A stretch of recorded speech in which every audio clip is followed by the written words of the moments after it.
What came before the Big Bang? Imagine this, before the Big Bang there was no before. According to the no boundary proposal, asking what came before the Big Bang is like asking what's south of the South Pole. Sounds crazy, right? Here's the twist. Time as we know it only exists within our universe. Outside of it, there's no concept of before or after.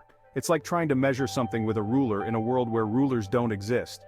Think of the universe as a bubble. Inside the bubble we have time, but outside, nothing but endless possibilities and no time at all.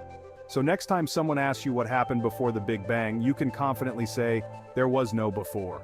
Time itself started with the Big Bang. Keep exploring because the universe is full of mysteries just waiting to be unraveled.